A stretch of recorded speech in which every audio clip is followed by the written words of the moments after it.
ها انت يا اختي، غير الا ما بغيتيش تنوضي تحيدي العكز تصايبيه واحد الطاجين مدغمر. طريقه سهله يوميه في اي منزل تقدري تقديها. يعني طريقه راها واضحه وسهله، ماشي ضروري نبغي نديرو الدجاج محمر عاد نديرو طويجين مدغمر وزبيون. المهم الطريقه راها سهله. وهنا الزويتنات كما كيبان لكم صايبتهم على يدي في الدار. اللي مهتمه غنزل لكم الفيديو ان شاء الله. هنا من بعد ما طاب الطاجين مدغمر غزال وبصله معسله، كتقدموه بالفريت ديالو، كديروا معاه شليضات، كتقدموه كتاكلوه بالصحه والراحه. المهم يلا ندوزو لطريقه الاستعمال. كما كتشوفوا الغزالات، هنا عندي الدجاج على حسب الافراد ديال الاسره ديالكم، كديروا ملحه على حسب الذوق. هاد لي اكيد الدجاج راه مغسول وكل شيء. راس معلقه ديال الابزار حيت كاين شي بزار تيكون حار، معلقه ديال سكنجبير، ومعلقه صغيره ديال خرقوم بلدي، وراس معلقه ديال المرزيه ديال الدجاج، وشويه ديال القزبر ومعدنوس. وغادي ناخذ شويه ديال زيت الزيتون وزيت المائده مخلطين. كديروا القياس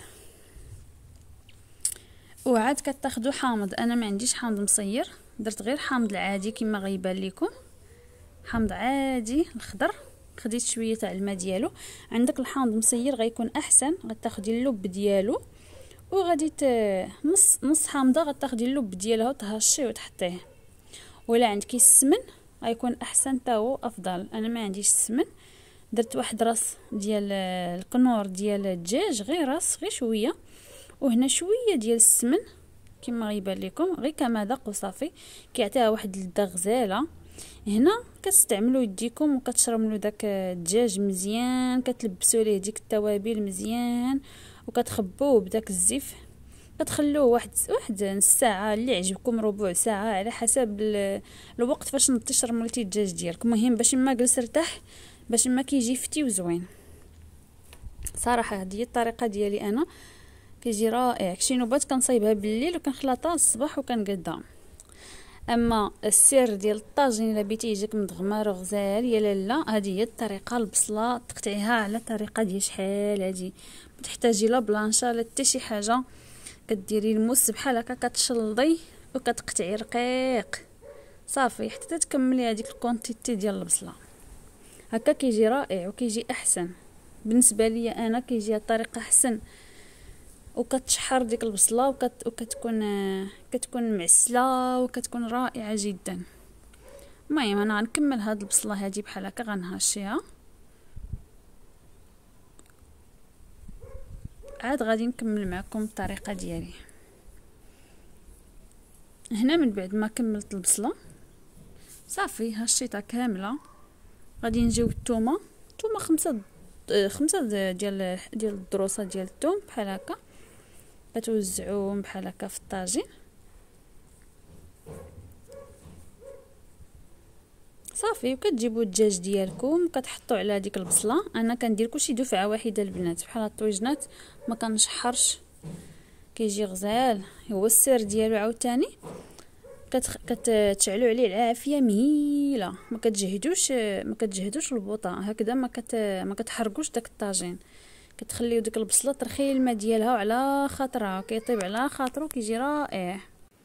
وهذاك لاصوص اللي كيبقى حتى هي كتجيب واحد السباتول وكتخوي داك الصويصه على الطاجين، حيت انا ما كنديرش ليه الماء تقريبا، ما كنديرش ليه الماء نهائيا، حد واحد شويه اللي كندير في داك الزعفران الحر صافي. الشعره هو اللي كندير شويه، ما كاين حتى 2 معالق كبار، ولكن خاصك تنقصي عليه البوطه ويطيب على خاطرو على المهل، ما تزربيش عليه صافي. من بعد ما كتنيطواي سطح العمل ديالك صافي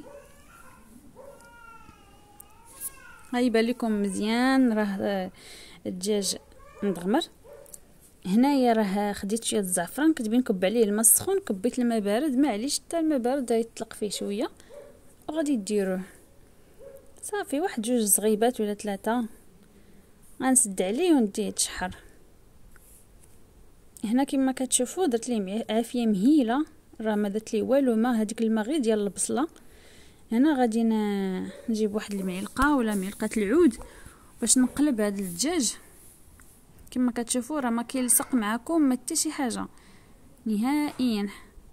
هنا واحد الدجاجه ما بغاتش تقلب ليا، لصقات ليا مع واحد العظم، وبالعاني ما بغيتش نحيدها في المونتاج، خليتها باش تشوفوها حلفات الا تقلبات. ها هي هادي ما بغاتش، راه ما لصقاش، راه لصقات ليا في الاخرى.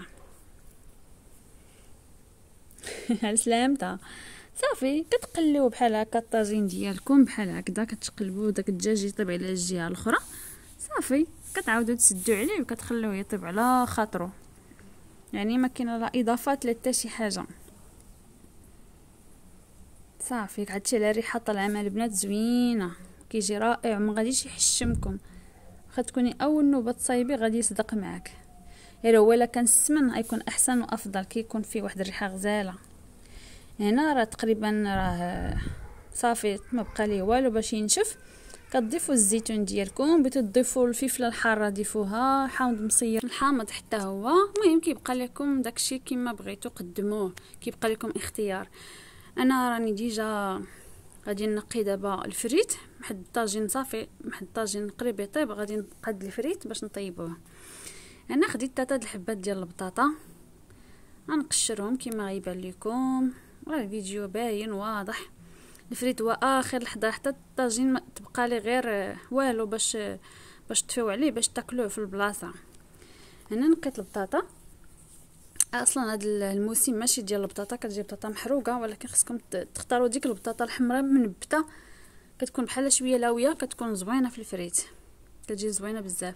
صافي هنا نقطعوه، عندي شرائح طوال وغلاض، ما كيعجبنيش داك الفريت اللي رقيق، كيكون ما زوينش. هنا واحد البطاطا مسوسه. المهم الفيديو سهل وواضح. انا الزيت راني ديجا سخنتها باش نجي وننزل هذا الفريت. غنغسلو باش يتحيد داك النشا اللي فيه. سمحوا لي غنحيد النشا اللي فيها وباش نطيبها. صافي من هنا غادي ان شاء الله غادي نصايبوا شي شليضات باش نحطها نرافقها مع الطاجين.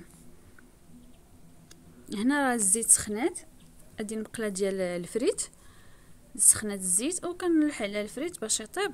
وهنا نطلع على الطاجين، كيبان ليا راه صافي قريب ينشف كما غيبان لكم، ما فيهش قطره تاع الماء حتى داك اللي درت مع الزعفران راكم شفتوه.